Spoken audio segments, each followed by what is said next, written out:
Hello and welcome to this lecture video on dipping layers. By the end of this video, you should understand how to determine whether or not a layer in the subsurface is at an angle rather than horizontal. So tilting the interface does not change the value of the critical angle, right? The critical angle being the angle at which a ray intersects a boundary. What it does is it rotates the ray diagram so that instead of an angle just coming in and being like this, maybe it's now like that. So what this results in is rays needing to travel an additional distance on the down dip side as compared to the up dip side. So if you imagined this as a horizontal interface right here, it would take less time for the critically refracted ray to get through that than it will to get through the actual dipping layer that is present. So the apparent velocity determined for the lower layer, layer V2, from the TX plot is going to be either faster or slower than the true velocity of that layer, depending on whether the measurement was collected up dip or down dip. Because up dip will take extra time compared to a horizontal layer at that point, and down dip will take less time compared to a horizontal layer at that lower depth.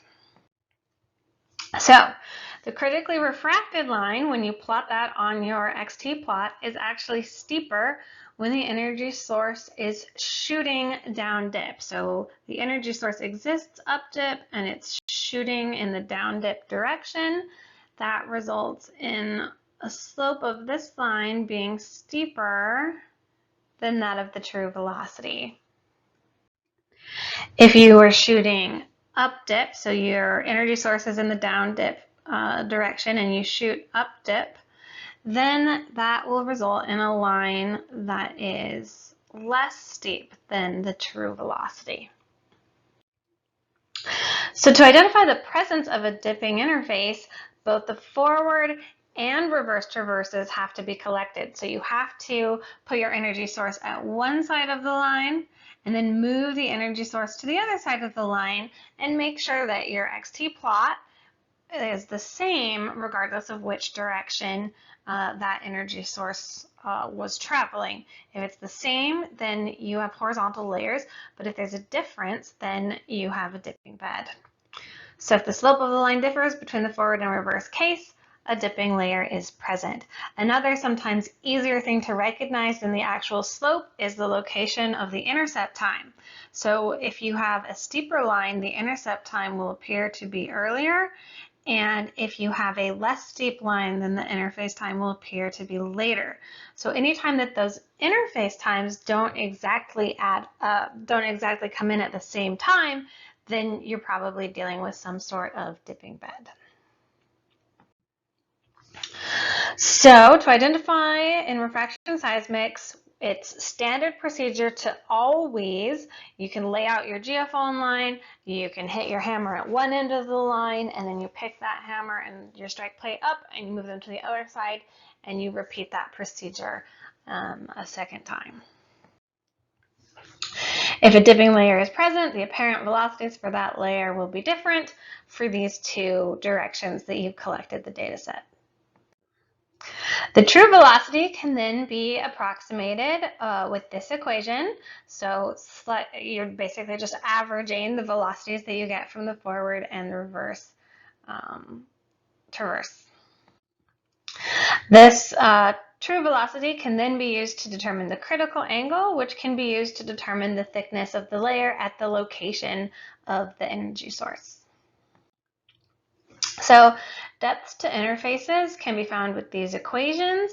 They are solved just like in all previous examples. The only thing to make note of is that the depth here is not straight down. It's down to make a right angle with that dipping layer. So in the horizontal case, we had no problem because depth was already at 90 degrees to the interface. When we tip that interface, H becomes at some angle from vertical, but that's okay. We can always use trigonometry to back that out. Now, if we wanted to determine the true dip of a line and not the apparent dip, because in 3D, who knows what dimension, direction your substrate is actually dipping. So if it was really important to get the actual true dip, and in a lot of cases it's not, but occasionally it is, then you're going to require 3 traverses. So you have your forward traverse, your reverse traverse, and then a line perpendicular to both of these. And it doesn't particularly matter where the energy source is located on that line, but it is standard procedure to just have all the energy sources in that same transect. So various trigonometric relationships can then be used to calculate true dip from apparent dip. Okay, so I'm just going to summarize the steps here. In the field, instead of collecting just one profile, like we've sort of implied up until this point, it is standard procedure to collect both a forward and reverse profile unless you already know for sure that you have horizontal interfaces. Once you've collected that data, you plot both of it, both the forward and reverse traverse on a single XT plot. You can examine this plot for differences in the slope of the line for each layer. Alternatively, you can look for differences in the intercept times for the layers, which is sometimes easier. If the slopes for the interface times are different on the forward and reverse profiles, then a dipping layer is present, and the equations for a dipping layer should be used to determine velocity instead of the simpler 1 over slope that we've used before. If the slopes are identical, then the dipping layer is not present. The velocity is just 1 over the slope of the line. We can use these velocities to determine layer thicknesses, and the velocities coupled with the layer thicknesses coupled with any pre-existing knowledge can be used to determine the geologic structure of the subsurface. Using the appropriate equations, we can determine any other parameters that we need to fully describe the geology of the area.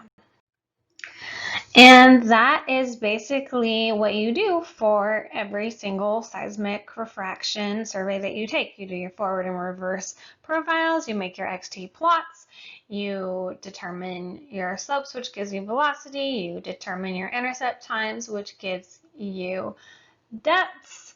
Based on the geometry of the profiles, you figure out whether or not you have a dipping bed. You take the velocities and compare to known seismic velocities of different types of materials, and all of this information combined is your interpretation of the subsurface based on refraction data. Thank you.